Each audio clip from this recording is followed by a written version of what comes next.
வாலிப கவிஞர் வாலி அவர்கள் 10,000 திரைப்பட பாட்டுக்கு மேல எழுதினவர். கவிதையில் மிகப்பெரிய மாயாஜாலம் செய்வர். தனக்கு வாழ்ந்த காலத்துல சமகால ஆளுமை கண்ணதாசனுக்கு அவர் ஏதாவது செய்யணும்னு ஆசைப்பட்டு கண்ணதாசனுடைய தாயார் அவர்கள் ஒரு தாலாட்டு பாடுற மாதிரி ஒரு கவிதை எழுதியிருந்தார். என்ன தெரியுமா?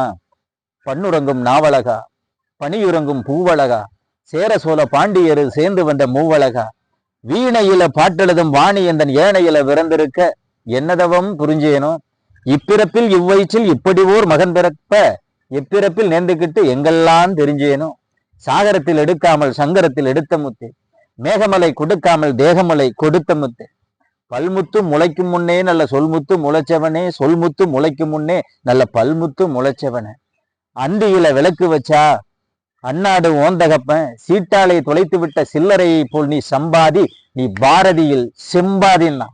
என்னன்னாக்கா பாரதியில் பாதிதான் கண்ணதாசன் வாலி சொல்றாரு. என்ன பாத்துங்க, 7க்கு பின்னாலே 8ஆக பிறந்தவனே, கூழுக்கு பாடாம நல்ல கொள்கைக்கு பாடு என்று தாயார் கண்ணதாசன் இடத்திலே சொன்னது போல கவிஞர் வாலி அவர்கள் சொல்லியிருப்பார். வாலி எவ்வளவு பெரிய ஒரு விசாலமான ஒரு பரந்த மனப்பான்மை கொண்ட மனிதர் என்பதற்கு இந்த கவிதையை விட ஒரு உதாரணம் சொல்ல வேண்டுமா? நன்றி, வணக்கம்.